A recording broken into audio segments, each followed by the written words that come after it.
Merhaba, yeni videoma hoş geldiniz. Ben Peri. Bugün Cenova'ya gidiyoruz. 3 günlük bir gezi planladık. Bugün Cenova'yı gezeceğiz. Yarın oradan günübirlik Tirano'ya geçeceğiz. Akşam yine Cenova'ya döneceğiz ve aynı yerde kalmaya devam edeceğiz. Son günde yine Cenova'yı gezip sonra tekrar Siena'ya döneceğiz. Şu an her ne kadar havadan öyle gözükse de saat çok erken değil. Saat şu anda 10.30'u geçti. Otobüsümüz de 11'de kalkacak. Zaten yolumuz da kısa değil. Bir 5 saatlik yaklaşık otobüs yolculuğumuz var. Yani saat 3 gibi Cenova'ya inmiş olacağız. Zaten o yüzden kalalım dedik. Yani günübirlik gezebileceğimiz bir mesafe değil. İtalya'da gezerken otobüslerin şöyle sıkıntıları var. Her saatin fiyatı çok değişiyor. Mesela saat 10.30'dan önce 9.30 otobüsü vardı. Onun fiyatı her gün 10.30 otobüsünün 2-3 katı kadar. Yani her saate bilet alamıyoruz. Ya da güzel ve mantıklı saatlerde bilet yok. Otobüs yerine trenle gidelim derseniz de devlet trenleri hem her yere gitmiyor hem çok fazla aktarma ile gidiyor. Çok kısa mesafelerde inip aktarma yapmanız gerekiyor. Buradaki sorun aktarma yapmak değil, bir sonraki trenin çok geç saatlerde gelmesi. Yani bu yolu çok fazla uzatıyor. Her aktarmada sadece yarım saat bekleseniz bile yolunuz çok fazla uzuyor süre olarak.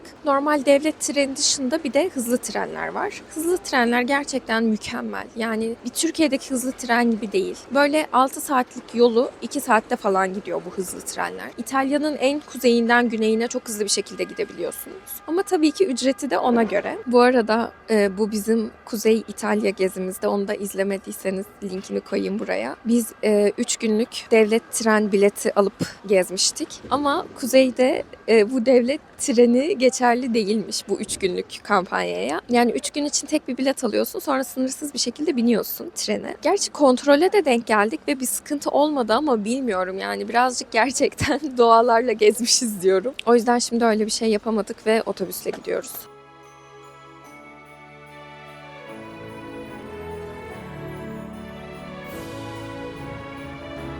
Odaya geldik. Burası giriş. Odanın genel içi görünümü böyle. Bu koltuk açılarak yatak yapılmış. Şurası da, banyonun yanı da bir mutfak alanı. Böyle açılıyor buradaki her şey. Bu bir ocak. Şu yan taraf açılıyor mu? Açılıyor da altında pek bir şey yok ya. Burada buzdolabı. Aç bakalım. Yani Burada da karabiber, zeytinyağı, tuz vesaire var. Baksana, ekmek kızartma makinesi bile var. Yani biz hiçbirini kullanmayacağız ama güzel. Banyosu temiz, yani benim için tek önemli kriter banyonun temiz olması. Duşu da gayet temiz, gayet iyi. Hatta bu da çamaşır makinesi. Otogardan indik ve eve gelmemiz 5 dakika bile sürmedi. Zaten bilerek burayı seçerken otogara çok yakın ve merkeze yakın olarak seçtim. Merkez de buradan yürüyerek bir 10-15 dakika. Zaten gezilecek yerlerin hepsi merkezde birbirine yakın. Yani o tarafa gittikten sonra aynı yerlerde geziyorsun. Böyle Airbnb seçerken haritayı açıyorum ve otogara en yakın, merkeze en yakın evlere bakıyorum. Zaten böyle genel olarak fiyatları çıkıyor ya. Burası bulduğum en ucuz evdi ve gayet de iyi. Banyosu, içi, temizliği, yeni de, eski de bir yerde değil. Zaten çok da fark etmiyor, işte gece sadece uyumaya geliyoruz. Şimdi eşyalarımızı bıraktık. Ahmet bir kahve yapmak istedi. Kahve makinesini bulmuşken hazır. Bir kahve içip çıkarız bakalım. Zaten hava erken kararıyor. Hava kararmadan çıkalım. Ama işte güzel yanı şu: hava karardığında yine çok güzel olmaya devam ediyor. Çünkü her yerde yeni yıl ışıkları var. Her yer süslenmiş bir vaziyette. O yüzden havanın kararması daha da güzel oluyor.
meydanları gezdik. Christmas marketlerinin olduğu meydanları.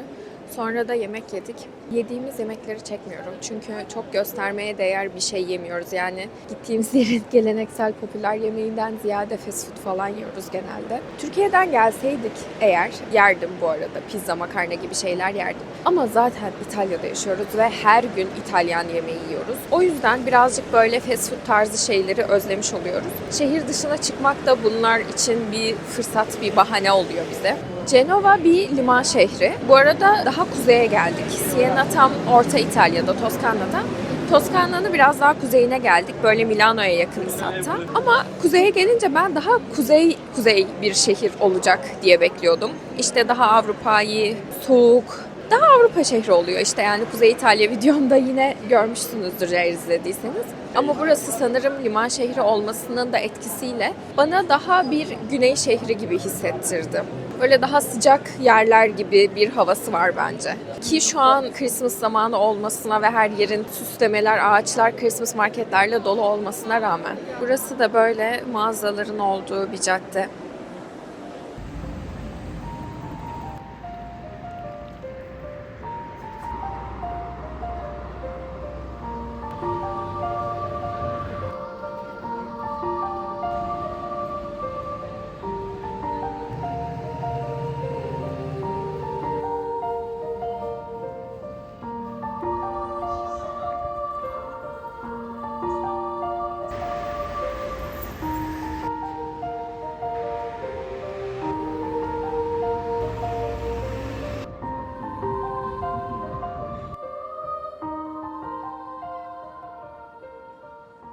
Bugün Cenova'da gezdiğimiz kadarıyla izlenimim, bence burası çok arada kalmış bir şehir. Yani tam bir kuzey şehri olacakken olamamış gibi. Böyle şehrin içinde gezerken eski binalar, resmi binalar, devlet daireleri, caddelerin düzeni ya da böyle kemerler var mesela. Onlar gibi, yani mimari yapılar. Şehrin yapılandırması kuzey şehirleri gibi. Böyle oymalı, kalkmalı, çok estetik, barok tarzı, mimarisi çok güzel. Böyle tam bir düzen, intizam olacakmış. Ama son anda liman şehri olması dolayısıyla böyle bir daha sosyoekonomik statüsü düşük şehir gibi olmuş izlenimi var. Çünkü mesela çok güzel mimarisi olan binalar var yan yana ama binaların üstünde grafitiler var ve yerlerde çöpler var mesela. Hani bunu kastediyorum. Yani böyle o kuzeyin lüksüyle, düzeniyle güneyin o böyle bir tık daha kaotikliği karışmış birbirine. İkisini de barındırıyor. Ya da güzel bir sokak mesela aslında baktığında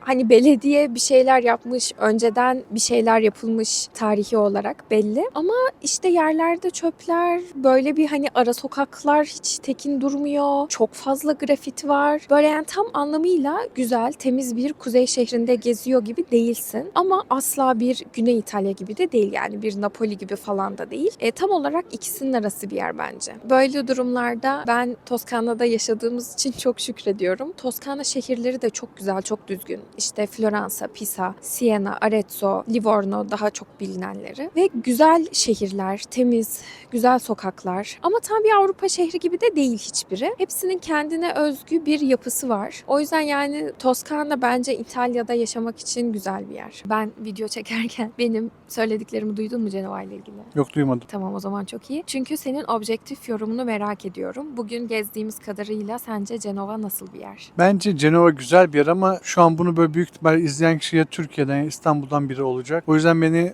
tam anlamayacak. Çünkü ben buraya gelince İstanbul'u ne kadar özlediğimi hissettim. Özellikle sahilde yürürken böyle Boğaz'da yürüyormuşum hissi oldu. Bir yerde martı sesleri falan, böyle hani çok fazla geriye gidip durdum. Hani bir yandan güzel bir şehir, Avrupa şehri, bir yandan benim kendim hani özlediğim şehrim İstanbul. Biraz iyi, biraz duygusal. Yani senin için daha olumlu bir izlenim olmuş sanırım. Daha olumlu duygular çağrıştırmış benden daha çok sanırım. Sana olumlu değil mi? Bana olumlu oldu yani. Ben denizi seviyorum. Burada yani biz belki de kameralara çok yansıttın mı bilmiyorum da direkt sahil yani burası. Deniz var, tekneler var.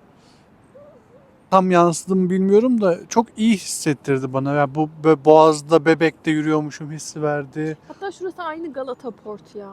Direkt hani Galata Galata Port. Port'u andırıyor. Martı sesleri var. O yüzden bu dediklerim biraz olumlu Ve gibiydi. biz az önce gezerken sen sürekli şey diyordun ya buralar biraz böyle Fatih gibi falan diye.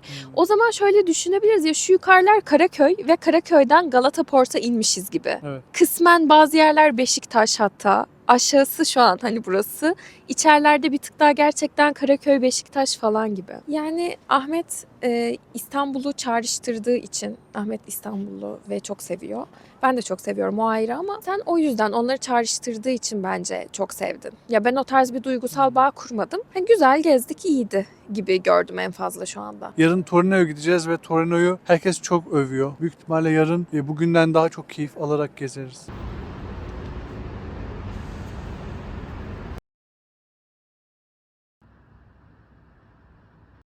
Tekrar merhaba. Şimdi saat 10'a geliyor. 10'u 20 geçe otobüsümüz var dün indiğimiz yerde. Ama 5 dakikalık yürüme mesafesinde yani Allah'tan. Bugün Torino'ya gidiyoruz. Torino buradan yaklaşık 2-2,5 saat uzaklıkta. Siena'dan direkt Torino'ya da otobüsler var aslında. Floransa'dan, Roma'dan. Ama biz dün buraya yaklaşık 5 saatte geldik. Torino'ya çok daha fazla oluyor. Yani bir 8-9 saat oluyor, niye bilmiyorum. O yüzden böyle bir hem Cenova'yı görelim hem burada kalalım. Buradan günübirlik Torino'ya geçelim diye böyle bir plan yaptım. Daha mantıklı geldi. Biz normalde Torino'ya gidip Torino'dan böyle daha da kuzeye, Aosto'ya, Mont Blanc dağlarına falan gitmeyi düşünüyorduk. Ama işte bu 3 günlük tren bileti diye bir şey yokmuş aslında. Bir de yani daha kuzeye gitmek, daha çok yol gitmek demek, daha çok maliyet demek. O yüzden zaten Cenova'yı da görmediğimiz için şimdilik böyle bir plan yaptım ama bir gün İnşallah oralara da gitmek istiyorum. İtalya'yı artık, bütün İtalya'yı gezdik neredeyse. Yani çok büyük oranda hepsini gördük. Artık bundan sonraki gezilerimiz biraz daha şey tarzında oluyor. Bu tarz bir yere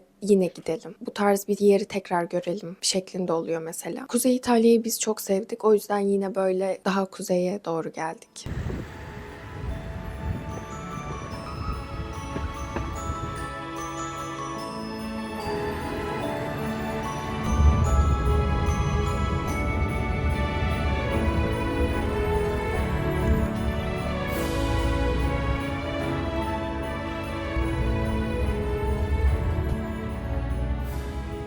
Şimdi otobüsten indik. Ben yolda uyumuşum. Yani günün ortasında niye uyudum bilmiyorum ama yolculukta bir uyuyasım geldi herhalde. Victoria Emanuel Caddesi'nde indik. Burası bayağı bir böyle ana cadde bence. Bulvar hatta burası. Caddeden de daha büyük yani. Bu arada burası kesinlikle bir kuzey şehri. Yani bunu geldiğimiz an zaten havasından anladık. Ben şu an video çekeceğim diye atkımı indirdim ama normalde böyle atkım ağzımı kapatacak şekilde gidiyorum. Bayağı soğuk. Ve buranın soğuğu ne soğuğu Ahmet, fark ettin mi? Eskişehir soğuğu.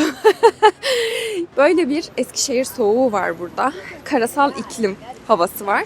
Siena çok nemli bir yer. Dün gittiğimiz Cenova yine deniz kıyısı olduğu için yine nemliydi. Torino ama karasal iklim. Bayağı soğuk şu anda burası. Ben unutmuşum yani hani normalde doğru kış dediğin böyle olur. Siena'da gerçekten kışları, biz kışı bence pek anlamıyoruz. Hiç soğuk olmuyor. Kış dediğin gerçekten böyle birazcık ayaz soğuğu olur ya. Ayaz yani nem olmadığı için burası.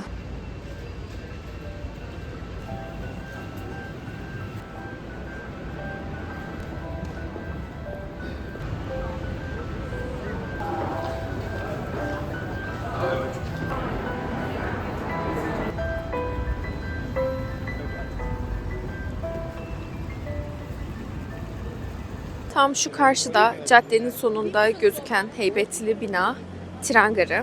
Bu caddede Via Roma, yani Roma Caddesi. Burası böyle mağazaların olduğu, lüks mağazaların olduğu da özellikle. Lüks bir semtmiş genel olarak burası. Torino'nun iyi bir semtiymiş ama bilmiyorum yani, yalan da olabilir. Bu bilgileri çok %100 emin olarak söylemiyorum, okuduğumu söylüyorum sadece.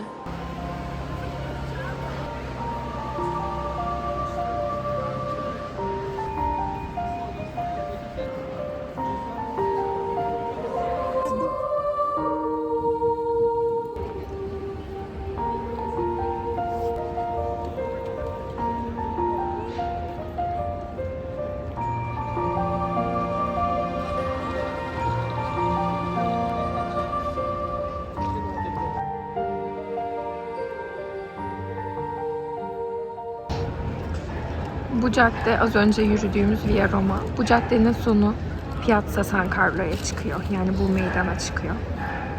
Bu meydan bana Venedik'teki meydan hatırlattı. Böyle karşılıklı piyano görmeyi falan bekliyorum şu an. Piyanolar nerede falan diyorum hatta ama Torino'da bir meydan. Ama Venedik kadar kendine özgü bir şehir değil bence. Daha yeni gezmeye başladığımız için belki de hani farklı şeyler görünce fikrim değişir ama şu an şu haliyle sadece herhangi bir Avrupa şehri. Beni buraya rastgele bıraksanız burası bir Avrupa şehri derdim ama Torino olduğunu belki anlayamayabilirdim.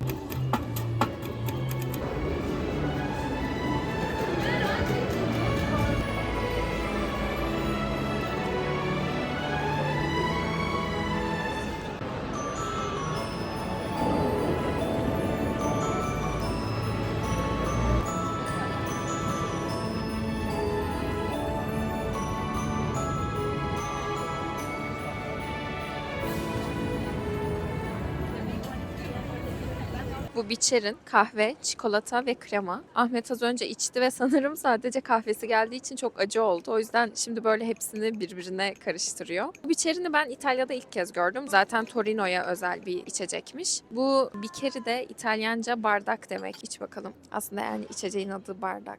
Bayağı güzel. Az önce karıştırmam gerektiğini bilmediğim için direkt içtim ve tam ortası direkt sek kahve olduğu için kötüydü ve acıydı yani. Beğenmedim. Meğersem en alt katmanı çikolataymış. Karıştırınca bayağı güzel oldu şu an. Biçerinin tadını ben bayağı sıcak çikolataya benzettim. Bu içindeki çikolata katmanı aynı sıcak çikolata zaten. Sadece bir de kahve tadı var işte. O yüzden moka olmuş. Türkiye'de moka diye içiyoruz biz bunu, yani kahve, çikolata ve krema. Burada başka bir şey deniyor ama Torino'lar da demek ki Biçerin demiş. Bu arada bir de cappuccino söyledik. Kahvesi de güzelmiş. Bunu da az önce tadına baktım. Böyle ben kahveden çok anlamam ama yani acı bir kahve değil. Böyle yumuşak bir içimi var. O yüzden kahvesini de sevdim. Mekan adı söylemedim. Burayı videolarda gördüm. Burası popüler bir yer. Zaten bu Vittorio Emanuele Meydanı burası büyük ihtimalle. Buranın adı Farmacia, yani eczane demek aslında.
Burası Galleria Subalpina ki bence burada böyle görülebilecek en değişik, alışıldık olmayan yer burası. Birazcık Çiçek Pasajı'na benzettim ama tabii ki Çiçek Pasajı buranın çok daha küçüğü. Çok güzelmiş. Bu hem bitkiler hem mimarisi, estetiği, şu bütün detaylar çok etkileyici, çok güzel ve böyle yılbaşı süslemeleriyle de bence ayrı bir güzel olmuş.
Şu an saat 9.30 olmak üzere. Otobüsümüze doğru gidiyoruz. Sabahki yürüdüğümüz yoldan. Sabah yine bu yolda konuşmuştum. Torino çok güzeldi. Ben çok beğendim. Böyle gerçekten tam bir klasik Avrupa şehri. Kuzey İtalya şehri. Çok temiz, çok düzgün, nizami. Sokakları, caddeleri çok güzeldi. Ben böyle yerleri gezmeyi seviyorum. Bana böyle o düzen, o mimari estetik keyif veriyor. Ben o yüzden bugün çok severek gezdim. Şimdi Cenova'ya döneceğiz. Dün kaldığımız Airbnb'deyiz bu gece yine. Bir 2-2,5 saat yolumuz var. Yarın yine yarım gün Cenova'dayız. Ondan sonra da artık Siena'ya evimize döneceğiz inşallah.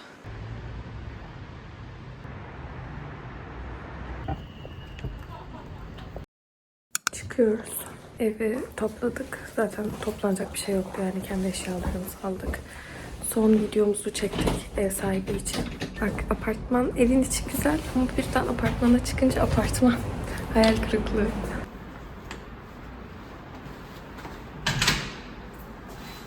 Şöyle bir kilit sistemi var. Apartman çok kötü.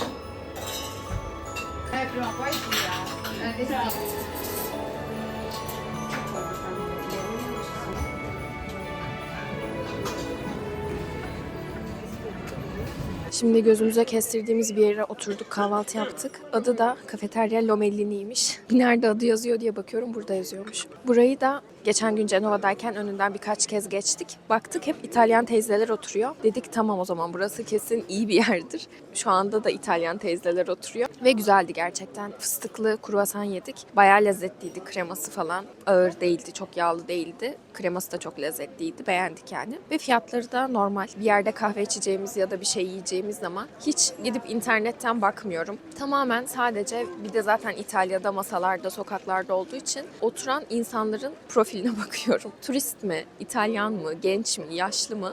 Bence yani kaliteli bir yeri anlamanın en güzel yolu.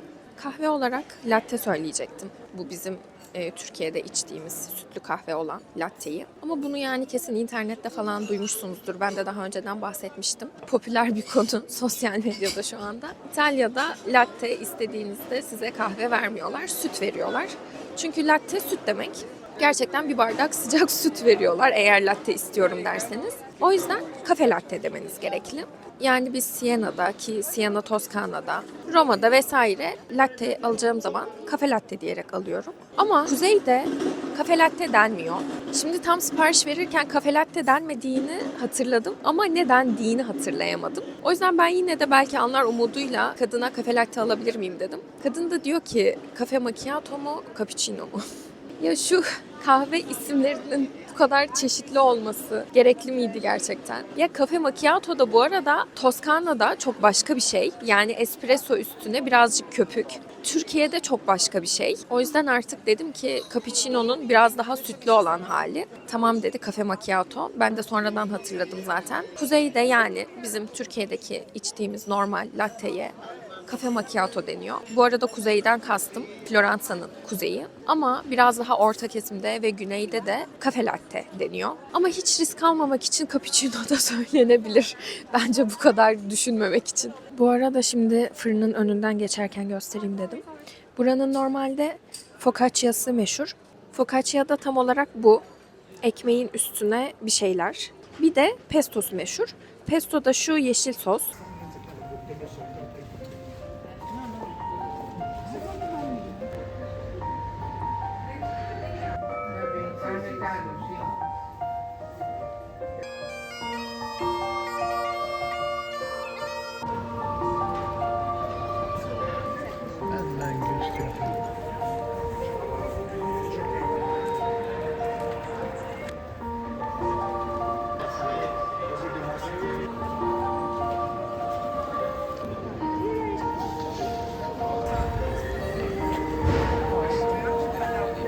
Monero.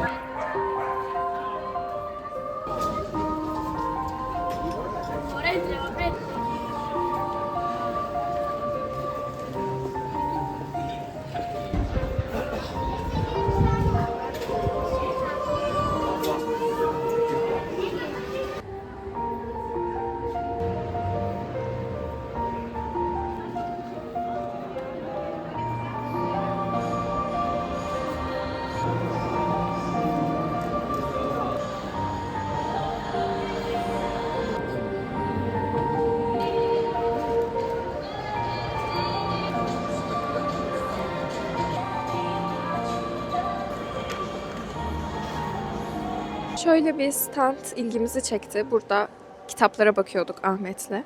Sonra şunu bir verir misin, şuna bakacağım dedim. Bu bir mimari kitap büyük ihtimalle. Ve burası neresi biliyor musunuz? Benim kampüsüm. Siena Üniversitesi'nin San Nicolo kampüsü burası. Benim karşıma bu nasıl çıkabilir? Bunun burada ne işi var?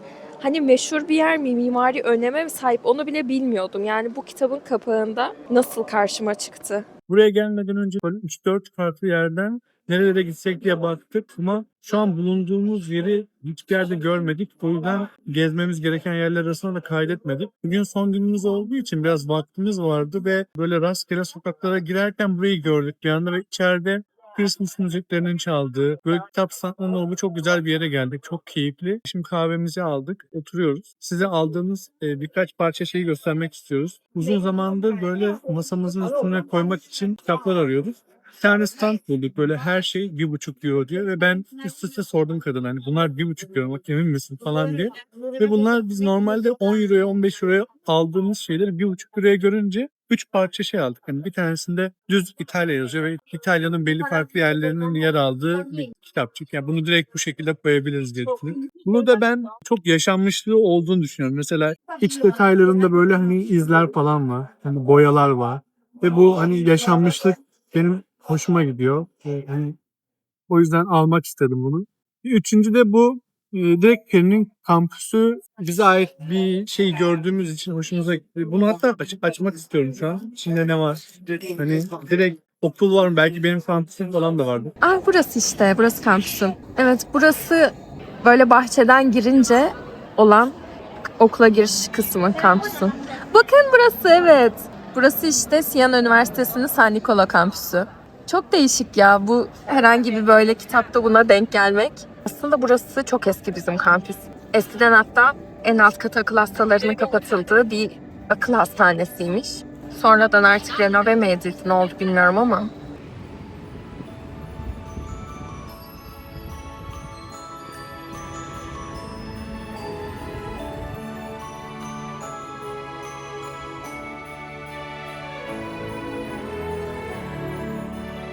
Geçen gün geldiğimiz Christmas Market.